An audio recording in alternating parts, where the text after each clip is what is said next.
Thomas Whitaker stood at the edge of his front yard, hands on his hips, surveying the parched grass that had once been a lush lawn.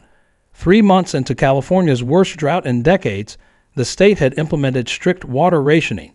His neighborhood in Valencia Hills, an upscale community of Mediterranean-inspired homes with red-tiled roofs and meticulously maintained landscaping, had begun to show signs of strain, except for the properties belonging to HOA board members, which somehow remained suspiciously verdant.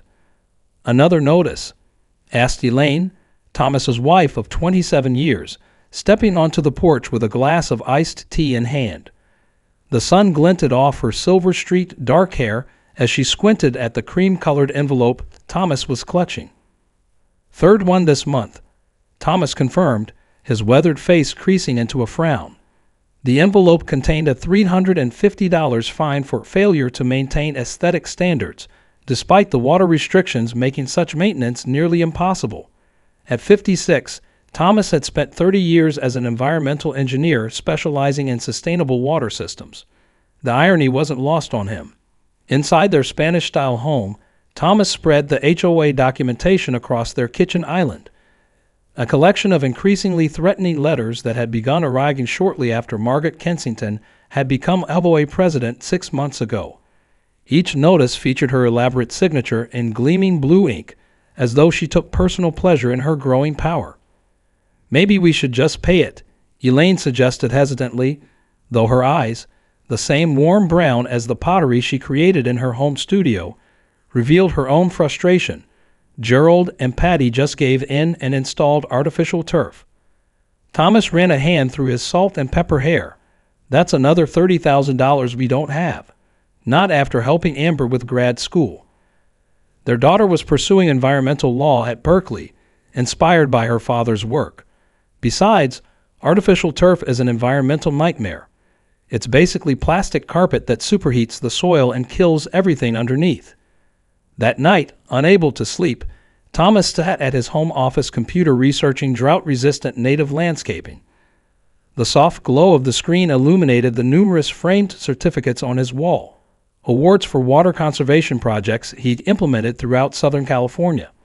By dawn, a plan had formed in his mind that would either solve their problems or create many more. Over the next 4 weekends, Thomas's front yard underwent a startling metamorphosis. Gone was the struggling lawn, replaced by a carefully orchestrated array of native California plants. Purple sage, white yarrow, red buckwheat, and golden yarrow created splashes of color among river rocks and reclaimed wood borders. A meandering path of decomposed granite wound through the yard, while a small recirculating fountain, powered by a discrete solar panel, provided a focal point. The transformation had not gone unnoticed. Neighbors stopped to watch Thomas work, some offering tentative compliments, others whispering concerns about property values just loudly enough for him to hear. Thomas had meticulously documented every step of the process with photographs and carefully researched each plant choice to ensure compliance with state guidelines for drought-resistant landscaping.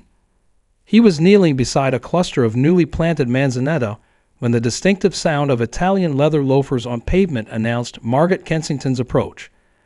At 62, Margot maintained the severe elegance of the corporate attorney she'd been before retirement.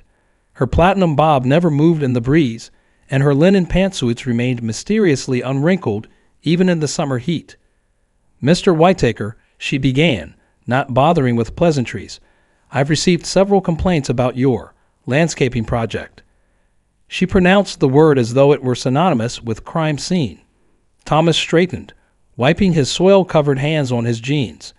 "It's drought-resistant native landscaping, Mrs. Kensington. Perfectly legal under state law, SB 407, and the California Water Efficient Landscape Ordinance." Margot's carefully botoxed forehead attempted a frown. "Valencia Hills has its own standards, Mr. Whitaker. Standards that maintain our property values and community aesthetic. This," she gestured dismissively at his yard, "is not in compliance with our CC&Rs. Perhaps those CC&Rs need updating to reflect current environmental realities." Thomas suggested, his tone pleasant but firm. "I'll be happy to present my research at the next board meeting." She gave him a smile that never reached her eyes. "The board will be reaching out soon. I recommend you start making arrangements to restore your lawn." As she walked away, Thomas noticed a small cluster of neighbors had gathered across the street, watching the exchange. Among them was Robert Chen, a retired judge whose own water bill had tripled in recent months. He gave Thomas a subtle nod of approval. That evening, an email arrived from Valencia Hills FOA with an attached violation notice, this time for $750, and a demand that the yard be returned to its original state within 14 days. The Valencia Hills Community Center's meeting room was packed beyond capacity for the monthly HOA meeting. The usual crowd of retirees and bored homeowners had been joined by an unusual number of working professionals who had specifically made time to attend. Thomas and Elaine arrived 15 minutes early but still had to stand at the back. "Is this all about your yard?" Elaine whispered, surveying the crowd with wide eyes. "Not just ours," Thomas replied, nodding toward a table where Robert Chen sat with several other residents, reviewing documents with furrowed brows. Margot called the meeting to order precisely at 7:00 p.m., flanked by the 4 other board members, all residents of Hillcrest Drive, the highest elevation in the neighborhood, where the most expensive homes enjoyed unobstructed mountain views. After moving briskly through the standard agenda items, she arrived at violations and enforcement. "We've seen an alarming increase in landscaping violations," she announced, clicking to a PowerPoint slide showing Thomas's yard prominently displayed as Exhibit A, alongside several other properties that had attempted water-saving measures. "The board wishes to remind all residents that maintaining Valencia Hills aesthetic standards is paramount to preserving property values." Thomas raised his hand, and when acknowledged, moved to the microphone in the center aisle. "I'd like to address the notice I received regarding my native landscaping project." "Your violation has already been processed, Mr. Whitaker," Margot responded coolly. "This isn't an appeals forum." "Actually," came a voice from the table of document reviewers, "according to Valencia Hills FOA bylaws, Section 7, Paragraph 3, homeowners are entitled to address the board regarding any violation notice before penalties are finalized." Robert Chen stood, his lean frame somehow commanding the room despite his soft-spoken manner. "I believe Mr. Whitaker deserves to be heard." A murmur of agreement rippled through the crowd. Margot's jaw tightened momentarily before she gestured for Thomas to proceed. For the next 5 minutes, Thomas presented a concise, data-driven explanation of his landscaping choices, complete with water usage comparisons, environmental impact studies, and property value analyses from neighborhoods that had embraced native landscaping. He concluded by distributing a one-page handout showing the relevant state laws that protected homeowners' rights to implement water conservation measures. Furthermore, he added, "I've consulted with several environmental attorneys who confirm that HOAs cannot enforce landscaping requirements that contradict state water conservation mandates during a declared drought emergency." The room erupted in applause, led by neighbors who had received their own violation notices. Margot's attempts to restore order were drowned out until Robert Chen stood again, raising a calming hand. "I move that the board revise our landscaping guidelines to comply with state environmental laws," Chen proposed formally. "I second," called out Maria Diaz, a landscape architect whose own subtle water-saving designs had flown under the FOA's radar for years. Margot's smile remained fixed as she responded, "The board will take these concerns under advisement. We'll consult with our legal counsel and revisit the issue at next month's meeting." As the meeting adjourned, Thomas found himself surrounded by neighbors offering support and asking for advice on their own yards. But over their shoulders, he caught sight of Margot in deep conversation with Bradley Winston, the HOA's attorney, both of them casting calculating glances in his direction. The certified letter arrived exactly 1 week later. Thomas recognized the return address of Winston, Hargrove and Associates, the law firm retained by the Valencia Hills FOA. Inside was a formal cease and desist letter demanding the removal of all unauthorized landscaping within 72 hours, threatening legal action and liens against his property. "This is ridiculous," Elaine said, reading over his shoulder. "They can't actually do this, can they?" Thomas set the letter down carefully. "They're hoping we can't afford to find out." That afternoon, Thomas emailed Amber at Berkeley, attaching scans of the violation notices and legal threats. His daughter's response came within hours, along with a CC to her environmental law professor, who had taken a special interest in the case. 2 days later, a news van from KTLA pulled up outside their home. The young reporter, Sophia Williams, had received an anonymous tip about environmental bullying in an upscale neighborhood. Her cameraman captured footage of Thomas's flourishing native garden alongside the struggling lawns and water-intensive landscaping throughout the rest of the community. "So you're being fined for conserving water during a state-declared drought emergency," Sophia clarified, microphone extended toward Thomas. "That appears to be the case," Thomas responded, careful to keep his tone measured. "We're simply trying to be responsible environmental stewards while complying with state guidelines."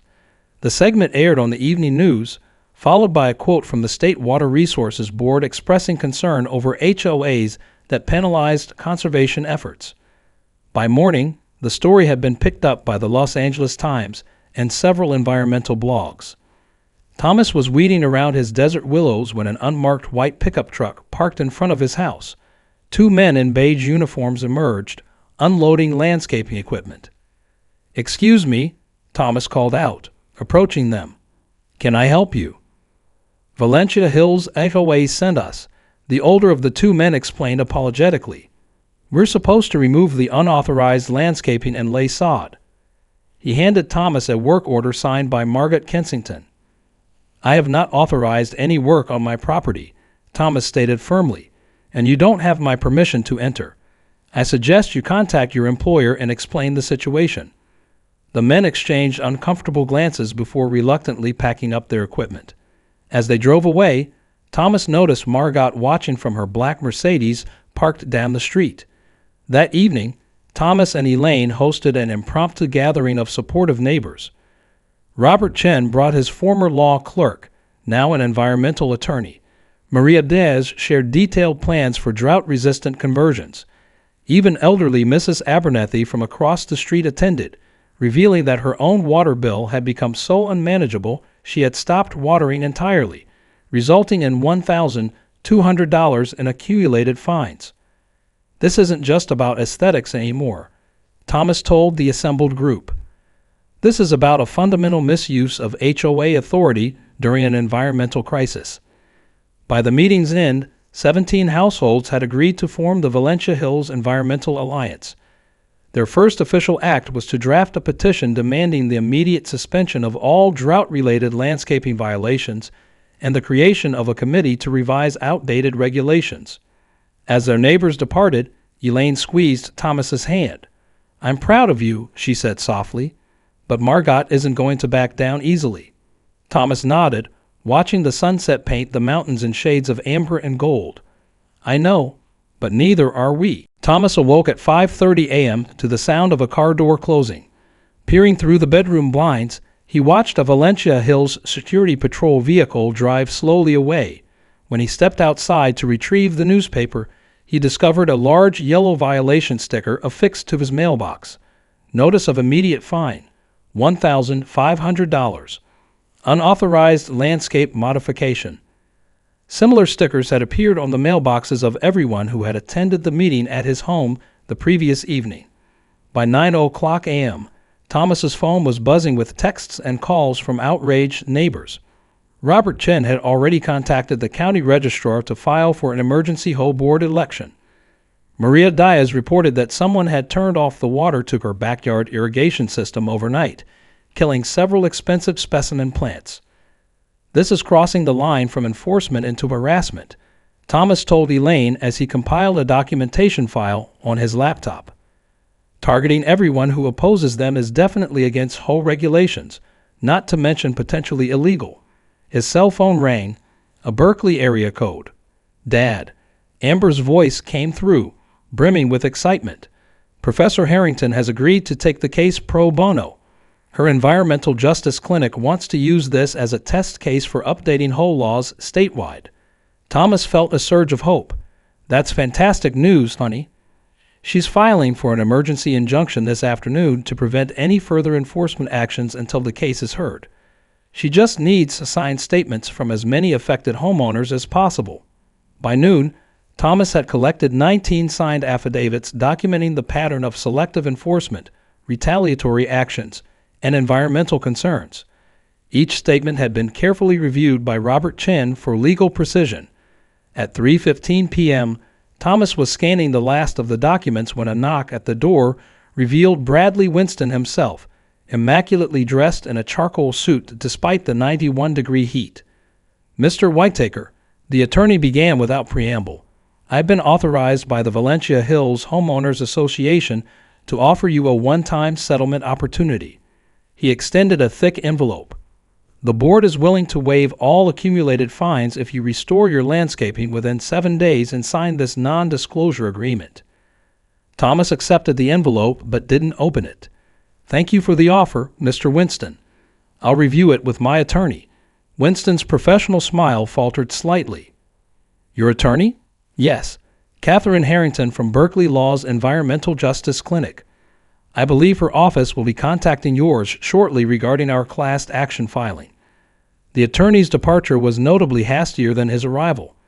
As his German luxury sedan pulled away, Thomas opened the envelope to find not only the NDA, but also an attached document showing that the Ho had authorized up to $175,000 in legal expenses to address ongoing landscaping compliance issues.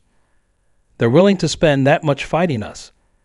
Elaine asked incredulously when Thomas showed her the document. Thomas shook his head. "Not fighting us. Fighting to maintain control. This was never really about property values or aesthetics." At 4:45 p.m., every resident of Valencia Hills received an emergency email notification. The scheduled Ho board meeting was moved up from next month to this coming Friday. The only agenda item listed was bylaw amendment voting. "They're going to try to change the rules before our case gets heard," Robert Chen explained over the phone.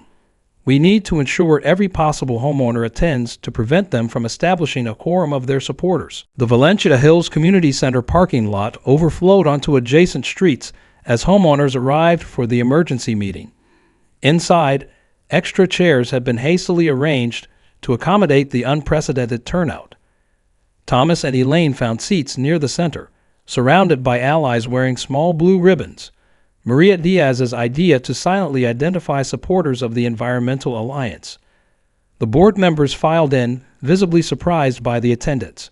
Margot took her place at the center of the table. A thick binder opened before her. Thomas noted Bradley Winston seated in the first row, accompanied by 2 associates furiously taking notes. "This emergency session will address proposed amendments to our community bylaws," Margot announced after calling the meeting to order. "Given recent confusion regarding landscaping standards, the board proposes to clarify our authority and enforcement mechanisms." She nodded to the HOA secretary, who distributed a complex 27-page document of proposed amendments. Thomas quickly scanned the dense legal text, his concern growing. The amendments would grant the board sweeping new powers, including the right to enter properties for aesthetic compliance inspections, and to perform remedial landscaping without homeowner consent. Most troublingly, a buried clause would require homeowners to pay the HOA's legal fees for any unsuccessful challenges to violations. Before discussion could begin, the community center doors swung open. A woman in a tailored suit strode confidently to the front, followed by a court officer carrying an official-looking document. "Catherine Harrington, Berkeley Environmental Justice Clinic," she announced crisply. "I've been retained to represent multiple Valencia Hills homeowners in a class action suit against this HOA." She turned to address the board directly. "This officer has a temporary restraining order prohibiting any bylaw amendments or enforcement actions related to landscaping until our case is heard in Superior Court next month." The room erupted in murmurs as the court officer served the papers to a visibly shaken Margot. Bradley Winston immediately approached the board table, whispering urgently in Margot's ear. When order was restored, Margot's voice had lost some of its customary authority. "In light of this development, we will table the proposed amendments pending legal review." Catherine wasn't finished. Additionally, my clients are invoking Civil Code Section 4600, which requires membership approval for any rule change that effectively creates an unreasonable restriction on the use of an individual property. We filed a petition signed by over 30% of homeowners demanding a special election for all board positions. From the back of the room, an elderly voice called out, "I move we vote on the board recall immediately." It was Mrs. Abernethy, standing with surprising vigor despite her 92 years. Second, came multiple voices simultaneously. Margot looked to Bradley Winston, who reluctantly nodded. According to HOA bylaws, with more than 25% of homeowners present, the recall vote could proceed immediately. When the impromptu ballots were counted, the result was decisive. 137 to 42 in favor of removing the entire board. The room broke into spontaneous applause as Margaret and her fellow board members gathered their belongings and exited, Bradley Winston trailing behind them like a deflated balloon. In the vacuum of leadership, Robert Chen was unanimously elected interim HOA president, with Maria Diaz and 3 other Environmental Alliance members forming a temporary board until formal elections could be held the following month. As the meeting adjourned, Catherine approached Thomas with an outstretched hand. "Your daughter speaks very highly of you, Mr. Whitaker. I can see why." Her smile was genuine. "This is just the beginning, though. The real work starts now." The transformation of Valencia Hills began almost immediately. Under Robert Chen's interim leadership, all drought-related landscaping violations were suspended pending review. A community forum was established where homeowners could voice concerns and suggestions directly to board members without fear of retaliation. Thomas found himself appointed chair of the newly formed Environmental Sustainability Committee, tasked with creating updated landscaping guidelines that balanced aesthetic concerns with environmental responsibility. The committee's first act was to organize a community education day, where local botanical experts provided free consultations on native plant options suitable for each homeowner's specific conditions. Not everyone embraced the changes. A vocal minority, primarily longtime residents who had invested heavily in traditional landscaping, expressed concerns about neighborhood character and resale values. Thomas made a point of listening to these concerns with respect, incorporating reasonable compromises into the committee's recommendations. The goal isn't to force everyone into identical yards, he explained at a particularly contentious committee meeting. It's to provide options that work for individual homeowners while respecting our shared resources and environmental reality. 3 weeks after the board recall, Thomas received an unexpected visitor. Margaret Kensington stood on his doorstep, noticeably less polished than in her HOA president days. Her perfect bob had grown out slightly, and her expression carried a humility he hadn't seen before. "May I speak with you, Mr. Whitaker?" she asked, her voice lacking its former imperious tone. Thomas invited her to sit on the front porch, where the native garden was now in full bloom, attracting several species of butterflies and hummingbirds. "I've been doing some reflection," Margaret began carefully. "When my husband and I moved here after retirement, we wanted everything to be perfect, the way we defined perfect." She paused, watching a monarch butterfly alight on a milkweed plant. "I never considered that perfection might look different to others, or that it might change with circumstances." Thomas nodded, waiting for her to continue. "My grandson recently did a school project on water conservation," she continued. "He asked why our community wasn't doing more to help." Her smile was tinged with irony. "Out of the mouths of babes, as they say." "It's never too late to adapt," Thomas offered. Margot straightened her shoulders, some of her old decisiveness returning. "That's why I'm here. I'd like to volunteer for your environmental committee. Before I practiced law, I studied landscape architecture. Perhaps I could help bridge the gap between the traditional aesthetics some homeowners prefer and the environmental considerations we need to address." Thomas considered her offer. "We meet Wednesday evenings.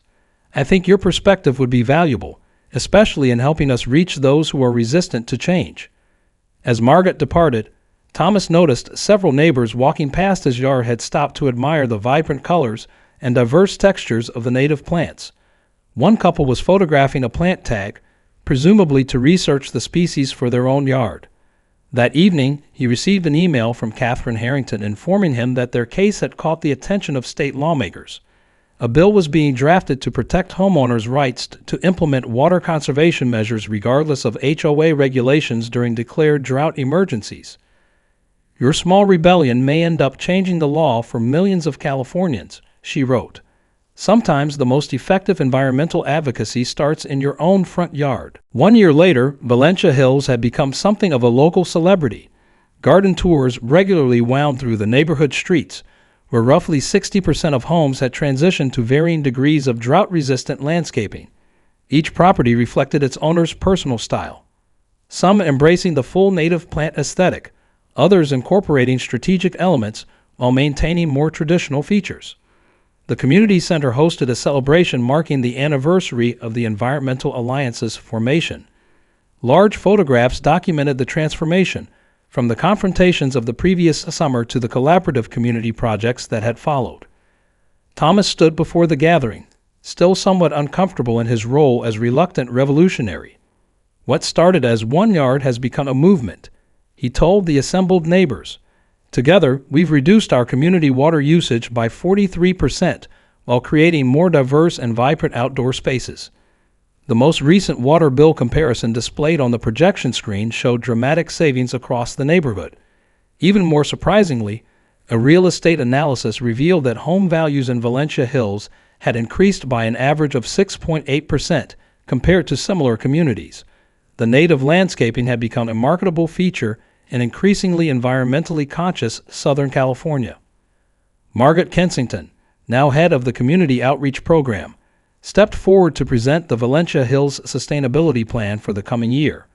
Her proposed Xeriscaping workshop series had already received county funding, and her connections with local government had proved invaluable in securing grants for community-wide water-saving infrastructure. After the formal presentation, Thomas wandered through the community center where informational booths showcased various aspects of the neighborhood's environmental initiatives. Elaine had organized a native plant exchange where residents could trade cuttings and seedlings from successful species. "You've started something remarkable," Robert Chen commented, joining Thomas by the refreshment table. "And to think it began with one defiant garden." Thomas shook his head. "Not defiance. Persistence. There's a difference." As the celebration wound down, Thomas and Elaine walked home through streets lined with diverse landscapes, succulents and salvias, manzanitas, and desert willows, all thriving despite the ongoing drought.